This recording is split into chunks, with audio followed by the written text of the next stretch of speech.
Добар ден, драги ученици. Јас сум Жаклина Ристовска, наставник во Основно училиште Браќа Миладиновци, аеродром од Скопје.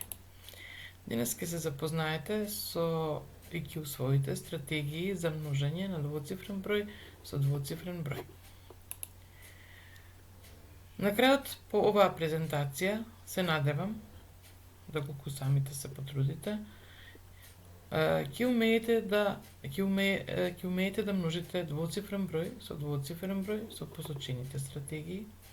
Ќе решаваш едноставни и посложени задачи применувајќи ги усвоените стратегии за множење на двоцифрени броеви, како и другите математички операции кои веќе ги сте ги научиле.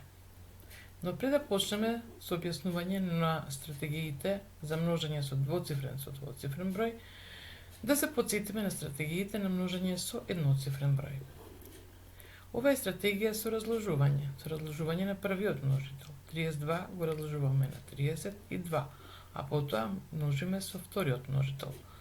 30 по 2 е 60, 2 по 2 е 4. 60 плюс 4 е 64. Да видиме друга стратегија. Со едноцифрен број да се потсетиме. 4 по 2 се 8.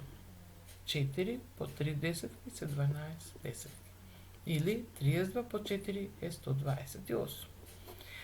Да се потсетиме на множењето со полни десетки.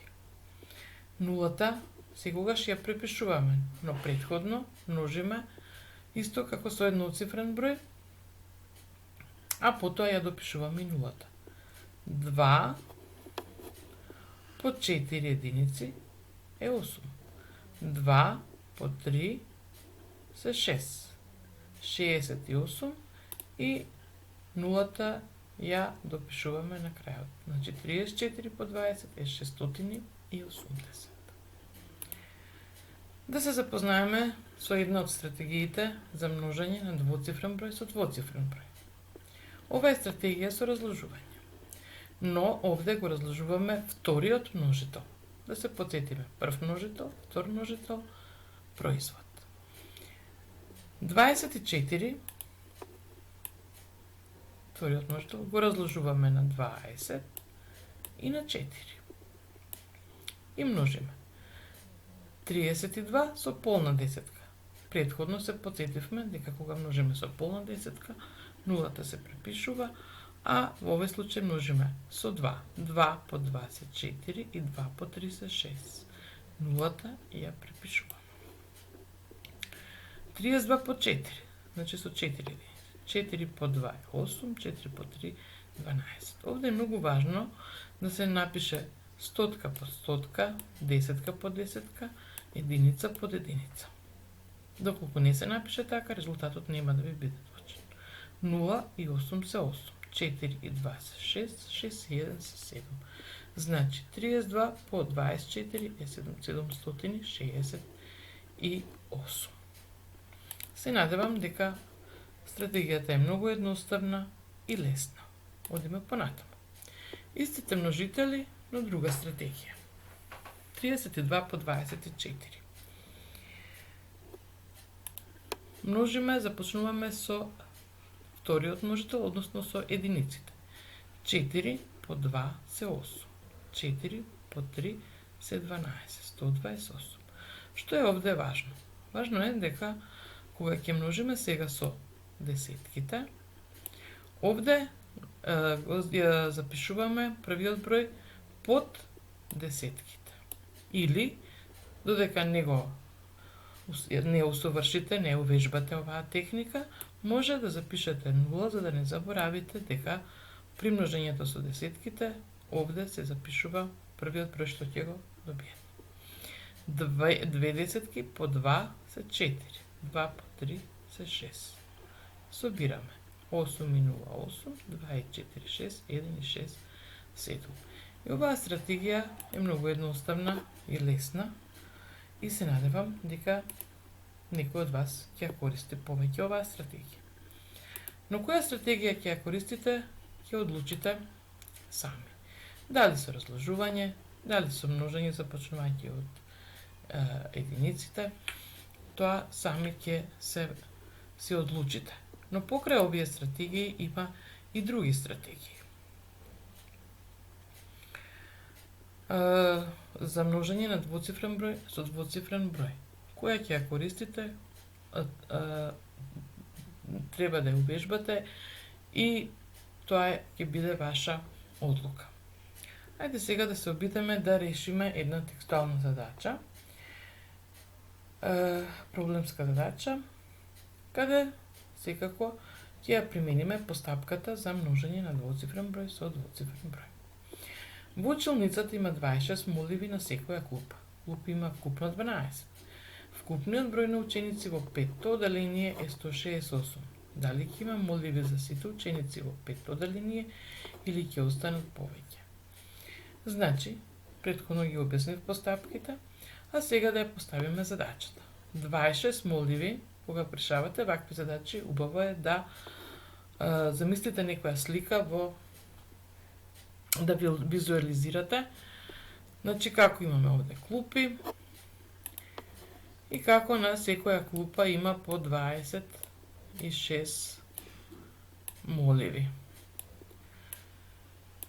Значи, 26 клупи по 26 моливи по 12 клупи еднакво на 312 моливи.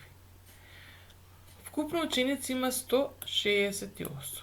Значи, од вкупниот број на моливи ќе извадиме 168 и ќе добиеме 144. Значи, одговор, училницата има доволно моливи за сите ученици од петто одделение и 144 моливи ќе останат.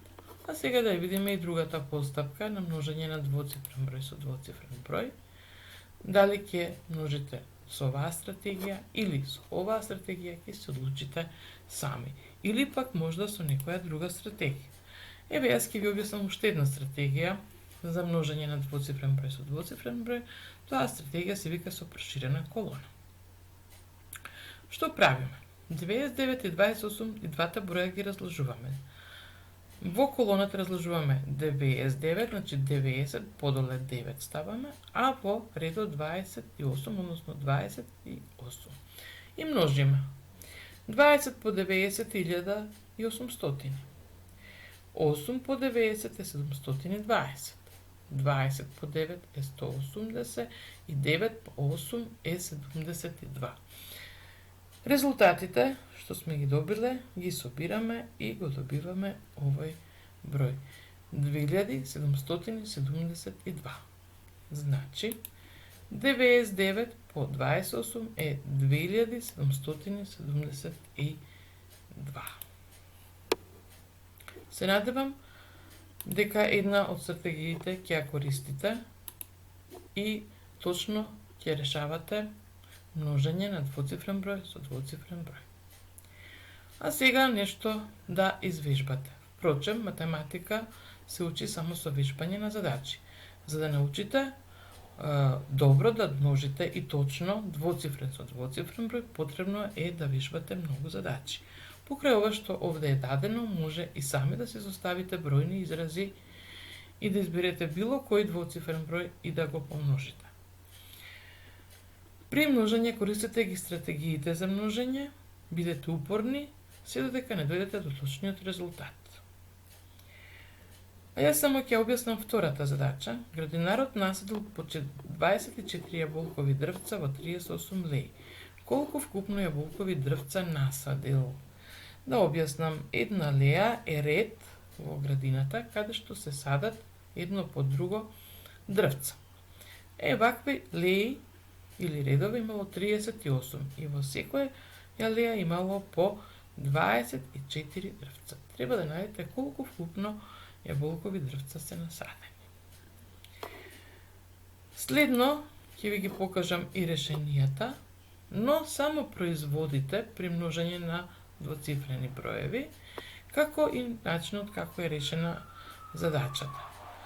Но вие потрудете се да ги извежбате стратегиите за множење или да одберете една стратегија која вас ви е најлесна, едноставна и да решите овие задачи, но ве молам и сами создавајте си бројни изрази и вежбајте. Само така ќе научите да Множите двоцифрен број со двоцифрен. Ви благодарам на вниманието.